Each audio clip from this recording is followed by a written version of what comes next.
right, troops, welcome to the Actually. My name is Owen, and tonight we are going to be looking back at Code of Silence starring Chuck Norris. But it's not the usual crew tonight. Tonight I have a special guest. I have filmmaker and author Franklin Correa. So, welcome, Franklin. How are you? What's going on? Owen? Long time. We've been trying to plan this for over a year, man. I know. Here we are, finally doing it at last time. So, Finally. Oh, I know. So you're a filmmaker and you've just got a book that's just out today. So for those who don't know, can you tell us a little bit about what you've done and where you're going? Yeah, sure. Well, for everybody, for people who don't know who I am, I'm Franklin Correa. My name is Franklin Correa. I'm an award-winning filmmaker and fight choreographer. Been in the business over 20 years. Just starting to get a name recognition now. Hold a 5th degree black belt in ninjutsu, and the reason why I'm here is because of Chuck Norris, who's my idol, and Owen already knows that. And if you guys haven't checked any of my films out, you can check them out on Tubi TV. But we are here to talk about Code of Silence right now. So Here we go. Yeah, and then your book is just out today as well, isn't it? Yeah, my book actually was just released today. Thank you everybody who pre-ordered it early on Monday and stuff like that. It's called Less is More, More is Less, The Honest Truth to Making a No-Budget Film. And basically, I talk to you one-on-one in the book, like if I'm talking to Owen and you guys right now, about the harsh realities of making a no-budget film, and also tell you about how bad distribution is and how tough it is and everything. And I just want people to understand and not go through everything that I went through for the last 19 years, whatever, until I started making some money. Yeah. All right, so the link is there in the comments, folks. If you want to click on it and go right ahead, I'll post some links afterwards to. I think you've got a YouTube channel as well, so we'll stick the links in later on for you all to follow. So without further ado, let's talk Code of Silence, which I think is most people's favorite Chuck Norris movies. It's definitely top 5 for everyone, certainly me. But I'm going to let you take over here because I know you're a big Chuck Norris fan. So how were you introduced to Chuck Norris, and then when was the first time you saw Code of Silence? Okay, so I was introduced to Chuck Norris probably like in the early 80s, because I grew up on watching here in New York and New Jersey. We had Channel 5, which was we had the basically Kung Fu Theater, basically. I don't know if you remember Kung Fu Theater. Mm-hmm. Yeah, I remember that, yeah. But we had, I'm sorry? I remember that, yeah. Yeah, so we had the midday afternoon movie, and they always played Kung Fu movies. So I was introduced to Bruce Lee first, and then I saw him fighting this guy in Return of the Dragon, and it was Chuck Norris, and I was like, oh, who's this guy? And then as I got older, my uncle introduced me to Jim Kelly and Ron Van Cleef, and then Sonny Chiba, and then he said, hey, what you know about Chuck Norris? And, introduced me to, Breaker, the guys were black. And I said, look, if this guy looks like me and he's doing martial arts on camera, instead of he's not Asian, he's not black, he has white complexion like me, and his name is Carlos, of all things. So, I want to be like this guy. I look up to him. And Lone Wolf McQuade, which is like my all-time favorite Chuck Norris movie of all time. It's kind of like the American version of Enter the Dragon, you might as well say. Agreed, yeah. So Code of Silence was directed by Andrew Davis, who of course did Above the Law, and we've discussed before that two very similar movies, and they practically have like the same cast. You just replace Steven Seagal with Chuck Norris. And frankly, I'm still waiting for an expanded universe film with the two of them together. Yeah. It's the same. It's the same. Like you just said, it's the same fucking movie, same story, same location, same music, same actors. You look at even the same bar. Like I said, same locations. Everybody in the movie from Code of Silence is in. But the only thing is that they just changed it up to make him a CIA operative. But he's still a cop. He's still taking down drug dealers. He's still taking down, and he's saving a chick. Instead of going after revenge or whatever. Mm-hmm. It's the same fucking story. And all they did was whoever wrote the script, which I have to look it up because I don't know. Whoever wrote the script for Code of Silence said, hey, Steven, you want to throw some stuff in here? Here you go. and they made Above the Law, and that's it. Yeah, even got Henry Same Silva as the fucking bad guy. exactly. As I was saying before, whenever we talked Above the Law a while back, like Henry Silva, you could never take him as a good guy. He just has that countenance where he just looks evil. It always made for a great villain. Exactly. He's a tall, evil-looking Puerto Rican guy, and fucking every movie you see him in, he's always a bad dude. Like he can never, ever, ever, ever, ever play a good guy. No, I never believe him as a hero. No. No. Yeah. Interestingly enough, this was actually initially written as a script for Dirty Harry 3. And then Clint Eastwood passed on it, and then it was rewritten into Code of Silence because I think he was making, was it Firefox at the time or something? But I thought that was quite interesting. That was very nearly a Dirty Harry vehicle. Yeah, I would have. You know what? Never in a million years I would have thought about. I would have never thought about that because because of the background and everything, just the storyline is just like what the fuck? Because Dirty Harry, I think, was based out of San Francisco. Yeah, it was. Yes, I think he just moved it to Chicago. Yeah. So. Yeah, that's crazy. Yeah. So, are you familiar with what we're going to do? Is whenever we talk about movies and sort of look back at them, we use this thing that J-Man came up with called Space, and we sort of review the movie. So, Space is S, story. What's the story like? P is for pacing. A is for artistry, like how does the film look, how are the fight scenes, the action scenes, how's the music or whatever. And then there's characters. What are the characters like in the movie? Are they good? Are they memorable? And then E is for enjoyment, which is overall enjoyment for the film. So what we do is for these things is that you have a rating out of 2. So like say pacing for this, so you're like, okay, it's a 1.5 or whatever, and then you say that's 2, that's 1. You can have 1, 1.5, or 2, or 0.5 if it's really bad. And at the end for each of them, it adds up to 10, and what you give it out of 10. So, because I know you do your marks out of 10, don't you, on your Facebook Lives? Yeah, I do. I do a scale of 1 to 10, and then like sometimes I do the 0.5 type things. Yeah, exactly. So that's what we're doing here, right? So. So we'll do that. We'll go through it, and then we can just sort of shoot the shit generally about the film afterwards, right? So we'll start off. No, I was like, okay, no problem. Okay, cool. Right, okay. So it's just a tiny bit of a delay, but yeah. So we'll start off with story. So I will read out the synopsis for those who don't know, for whatever reason, haven't seen this movie. So in Chicago, honor-driven Sergeant Eddie Cusack, Chuck Norris, and his team stake out a drug exchange involving notorious drug czar Luis Camacho, Henry Silva. Cusack is caught off guard, however, when rival mafia kingpin Tony Luna, Michael Genovese, and his disguised crew show up, unleash a torrent of gunfire on Camacho's crew, and make off with both cash and cocaine. Now Cusack must fight both gangs and corruption in his own department in order to stop the drug war. So nothing sort of all that new there. I mean, we've seen it before, but it's still a decent enough story for me. And it was a great sort of serious Chuck Norris film. And like even watching it today, I hadn't watched it for a few years. I realized I didn't actually own it, which is a disgrace. So I now do. And I watched it the other. It's the only Chuck Norris movie. I was like, how did I not own this? So I got the Kino Lorber special edition and watched it the other day, and I was like, man, I forgot what a good movie this is. It's just a really good movie. So if it were me, I would give the story a 1.5. It's nothing new, but still got some cool ideas. I like anything involving corrupt cops. I always think that's an interesting idea. And you got Chuck Norris playing the incorruptible, of course, because Chuck Norris.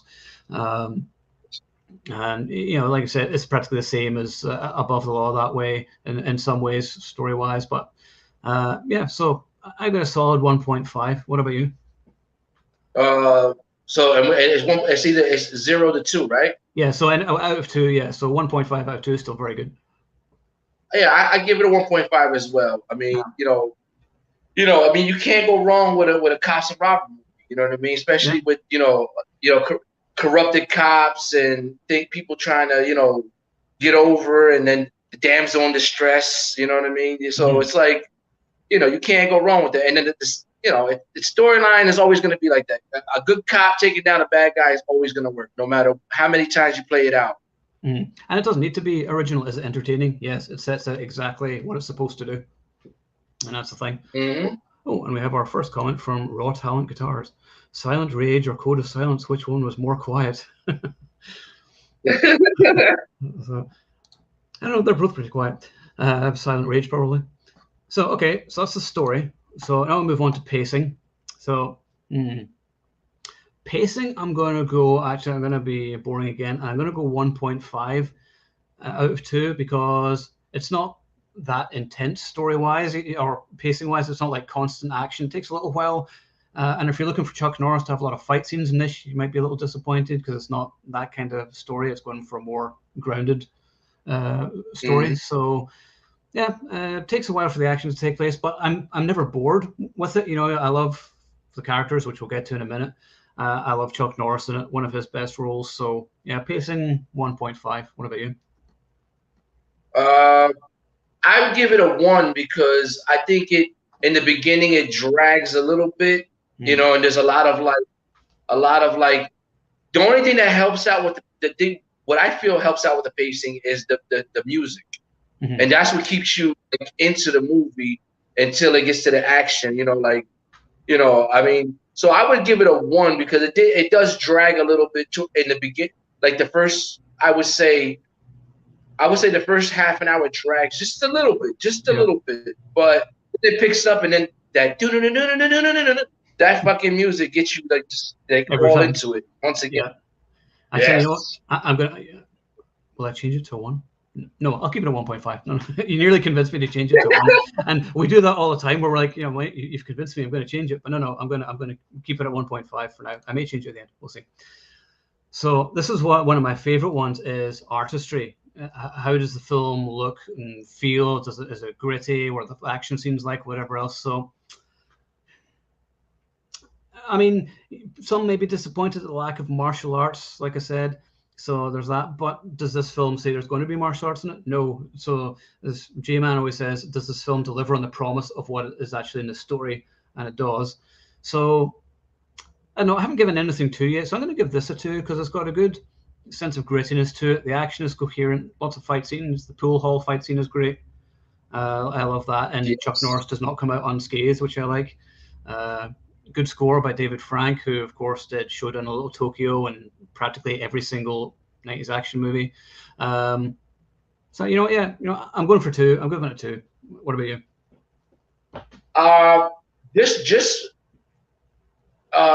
For the artistry, let's see. I would give it a 2 as well. I love, you know, even though it's the same bar from Above the Law that they use over and over again, but that fight scene with Chuck taking on 15 guys or whatever, and he's like, and it was realistic, you know, and it wasn't like, you know, he was always moving around and you know, like it wasn't fake. If somebody was cornered like that, that's what they would be doing. And everything was up close. When he broke the guy's nose, you saw it.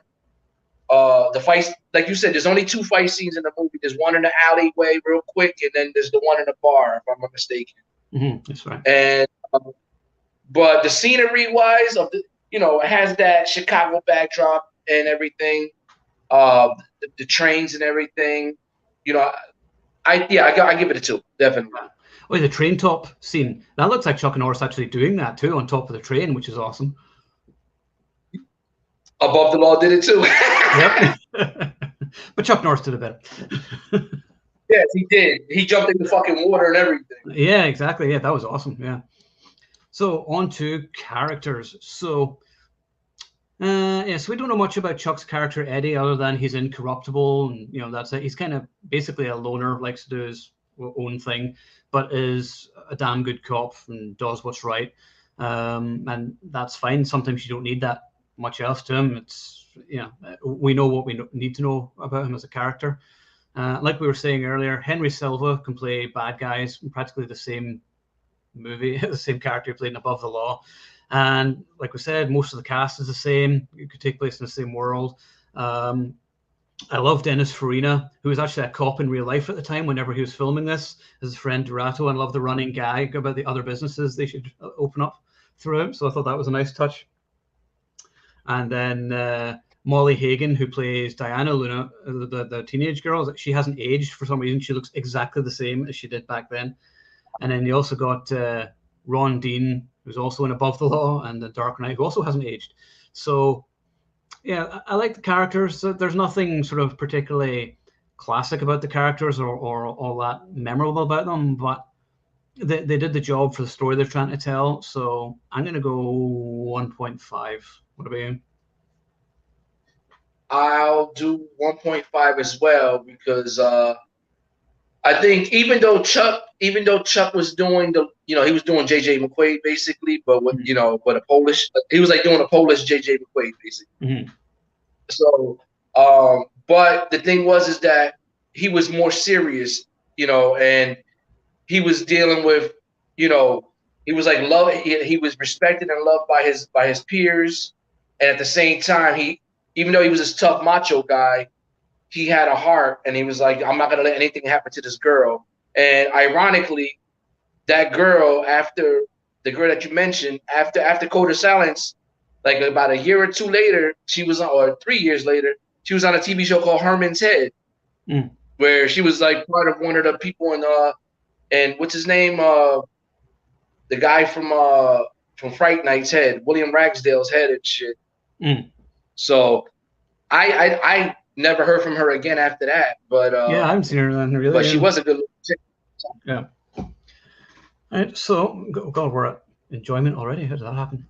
So enjoyment, yeah, a couple of flaws here and there, like in terms of pacing. Maybe some of the characters aren't that exciting, but I still think it's a solid action picture. You got some great stunt work with the train scene. I love the fight scenes that we get, even though there's not that many. I still think it's one of Chuck's better roles, though. I'm not sure about the Prowler, the robot thing. That's sort of very much a product of the time, kind of like the robot in Rocky IV. But it's kind of cool for the finale, though. What do you think?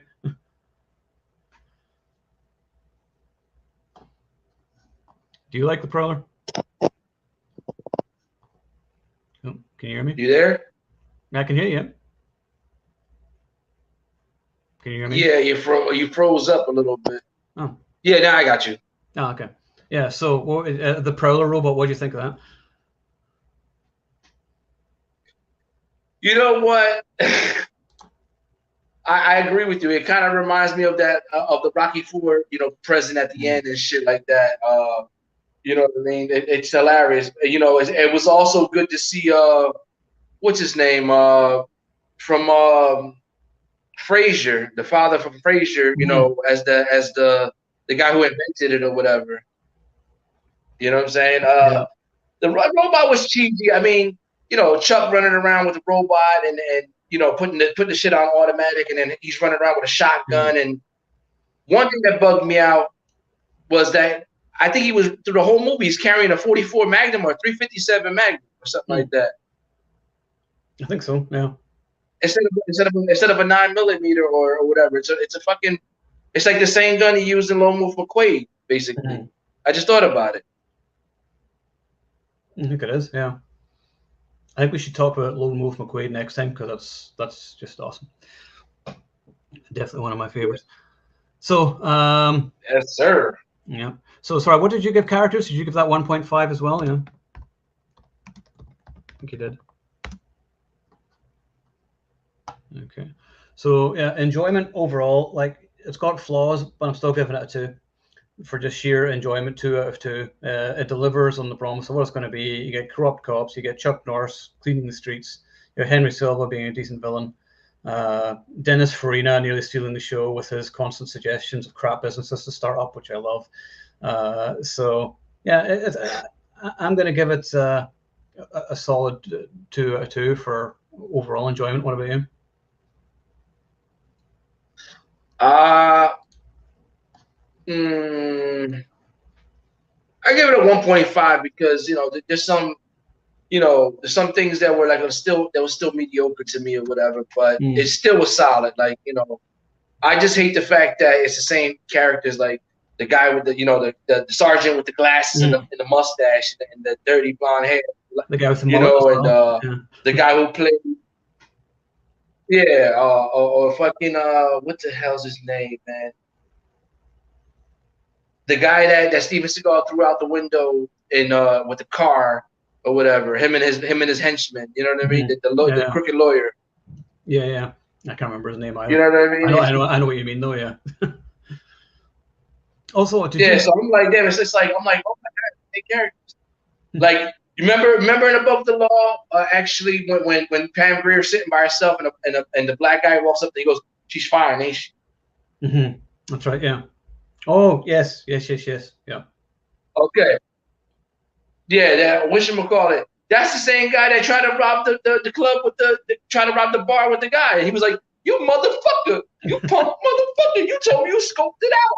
And I'm like, "Oh my god, it's the same dude too. They even use the extras and shit like that." So I have to give it a 1.5 for everything. Oh, you know what? Maybe I should. Now you kind of convinced me. I'm actually, you know what? I'm going to change my characters to 1.0. There you go. Because, like you said, they're the same characters as in Above the Law, so there's not enough to differentiate them from Above the Law. Really.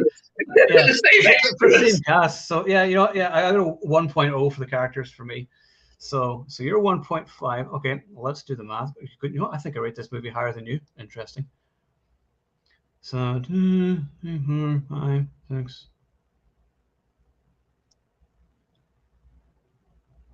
7. Hold on. I can count, I swear. 2, 3, 4, 5, 6. Yeah. Yeah, I lost count. Yeah, 8 out of 10 for me. So that's all right. That's about 4 stars, which probably I would say that sounds about right for me.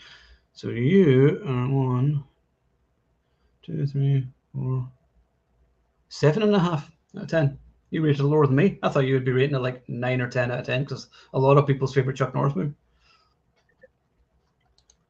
Yeah, nah. I mean, like I said, if we were talking about Invasion USA or Lone Wolf McQuade, man, my caliber would be up here. Yeah, we'll do Lone Wolf McQuade next time. Then next few weeks, I think that'll be a fun one. Do you know what's funny? I didn't notice until this time that whenever Dennis Farina gets shot and the ambulance shows up, that one of the EMTs is Lou Ferrigno. I didn't even realize that. So get the. Yeah, I did not know. I was like, the Hulk is in this. Yeah, that's crazy because he didn't start really doing movies. What he did, Hercules probably was his first movie, and then he went on to doing that horrible movie. Well, yeah, The Incredible Hulk, but I'm talking about like actually making a movie that went to the movie. Yeah, what was it, Hercules, and then and after that he did and then Cage, I think it was called. Mm-hmm. Yeah, that's right. With him and Red Brown, they did part 1 and 2. Mm-hmm. I haven't seen the Hercules movies in years. I remember, isn't that the one where he like throws a bear into space or something like that? That's kind of must see right there. It's like Canon Films, I think. Yeah. Oh yeah, the best distribution company of the best production and distribution company of the 80s. Absolutely, they just made absolute gold, which I love every time. Yeah. So so what else do you want to say about Code of Silence that you haven't said already? Because you said you all kinds of stuff to talk about with it. So. Well, I mean, we already broke it down while talking. Like everybody knows that same music, same cast, same storyline, you know, same locations. I mean,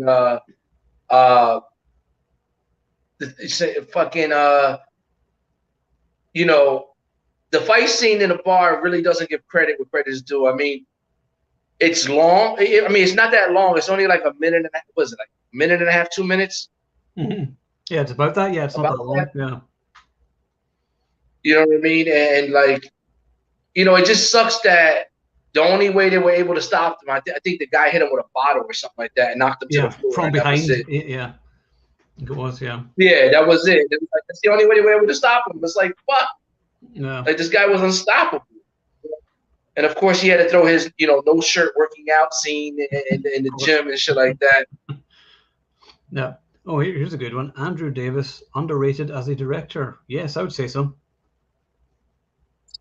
Yes. Yeah, he made some good movies. I mean, Under Siege. Code of Silence, The Fugitive, Under Siege, Above the Law. I mean, Presidio. What was the? Remember?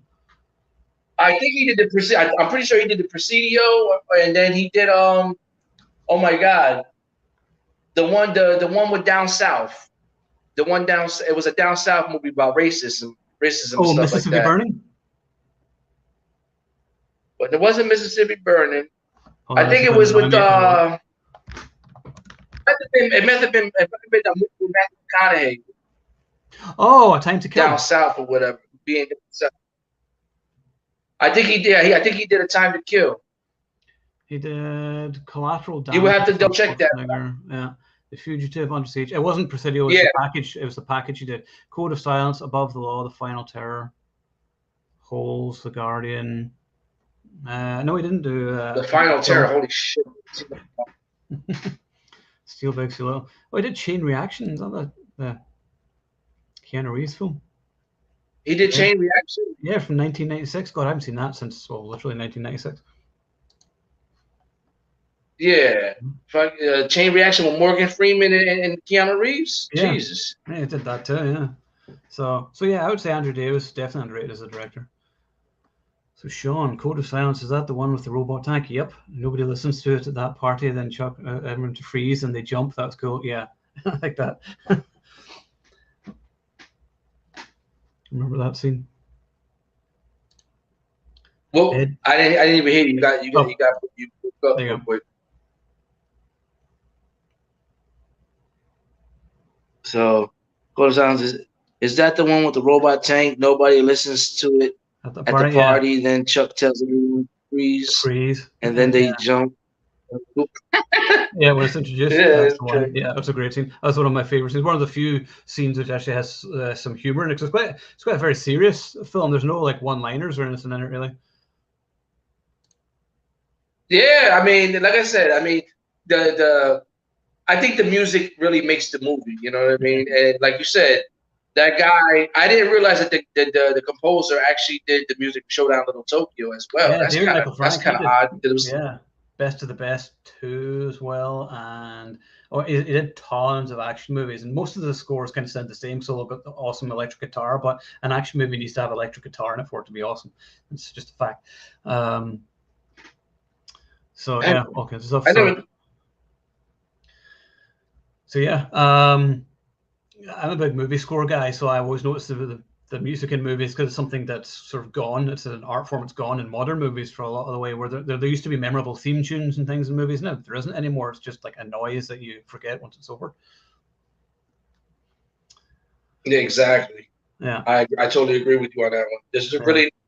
There's really no composed music anymore unless you're watching a fucking movie with Hans Zimmer music or some shit like that. Like nobody really does it anymore. Yeah. Like I know, it's a shame. I'm trying to think what the last movie was that actually had a go ahead and say. Oh. Anyway, Ed 209 versus the Prowler. Who wins? I'm going to go with the Prowler actually here because Ed 209 like literally fell down the stairs. Probably would too, to be honest. But yeah, I'm going to go with the Prowler because I think the Prowler's a good robot. Although I kind of love Ed 209 from RoboCop though. He's kind of awesome. So yeah, they had the 3 feet guy. They're talking about the 3 foot guy. Yeah, where it's like the thing gets talking and falls down the stairs. Yeah, and then RoboCop blows up that easy. So yeah, where does Code of Silence rank in your like top Chuck Norris movies?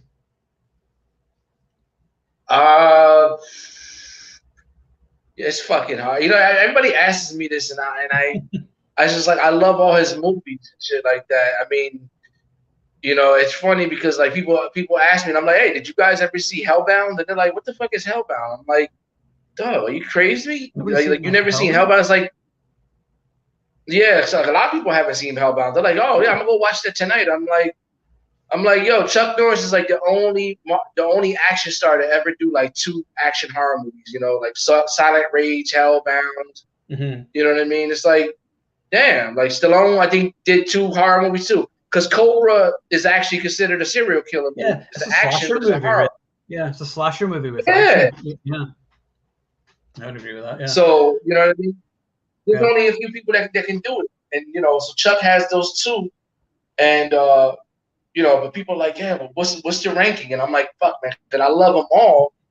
I mean, Good God Wear Black was boring. You know, Breaker was a little bit better. You know, Force of One was good, but I mean, for me, I would have to go fucking Lone Wolf McQuade, Invasion USA. There's Delta Force, Missing in Action too. Silent Rage, Code of Silence. Yeah. Yeah, that makes sense. Silent Rage, Code of Silence, and then the fifth one will be Force Vengeance. Yeah, Force Vengeance is a great one. one. No, I take back Force Vengeance. No. Yeah, but I love an eye for an eye as well, man. You can't forget about an eye for an eye. Yeah. That's what I'm saying. And like the Octagon was okay, but you know, he didn't want to cover his face to be a ninja. So I mean, I'm just like, And also, he's got that stupid voiceover where he's whispering what he's thinking all the time. And like, why are you whispering this stuff? Can I kill my brother? You know, don't do it. Yeah, I'm not a big fan. You're Richard Norton in it though, because Richard Norton starred in like a few films across the world, and I always loved him as well. He's great.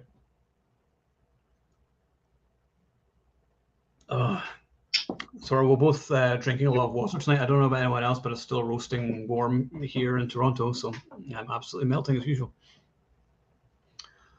Oh, so you got mixed. You got a what? Sorry.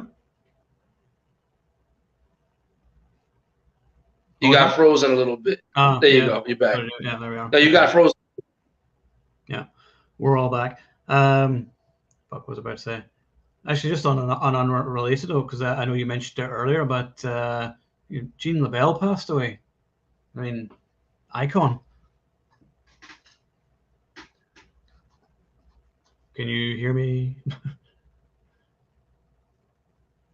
I know you broke up again. Oh, okay. I was saying that Jean LaBelle passed away. Absolute icon. Hold on. Yeah, I can't. It's some type of static real quick. Okay. Can you hear me now? Okay. Now I hear you. Now I definitely hear you. Yeah. So I was like, yeah, his mullet was awesome in that. He said his mullet was awesome. It was called the DA, the Duck's Ass. Yeah. That's what the hairstyle's. The Hitman's a good. I love the Hitman as well because it's got some good kills. He blows like a bad guy up when he's tied to a chair or something, isn't it? With a grenade. So that's awesome. It was. Yeah, as I was trying to say there, Jean LaBelle passed away. Absolute legend. Yeah, unfortunately. Yeah, man. You know what? I try to tell people. I said, people say, "Oh, who's Jean LaBelle?" And I'm like. I was like, well, you want just to make it simple, like Once Upon a Time in Hollywood, like Brad Pitt is actually playing Jean LaBelle. Like he's like an offshoot of Jean LaBelle, because for people who don't know, like even though Jean LaBelle trained, Bruce Lee with grappling, they actually had a spar to see who was actually going to be better, and he tapped Bruce Lee out or whatever not, and he earned his respect. But of course, in the movie, they made it like you remember everybody went crazy because of that fight scene in the movie and Bruce Lee lost and shit. But hey, all the greats lose. Muhammad Ali lost. Mike Tyson lost. Everybody, all the greats lose. Yeah, it's a part of life. Exactly. Yeah. But yeah, it's a shame, man. Yeah. So rest in peace, Gene. You'll be missed.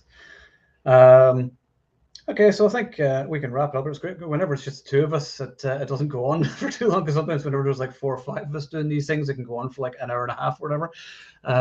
So I think next time then we can chat about Lone Wolf McQuade. Then we'll do that in the next few weeks, because we can just talk about that for ages. That'll be a good one. Oh yeah, I was wondering if someone was going to bring us up. Jean LaBelle, Steven Seagal story will live on forever. Oh yeah, of course.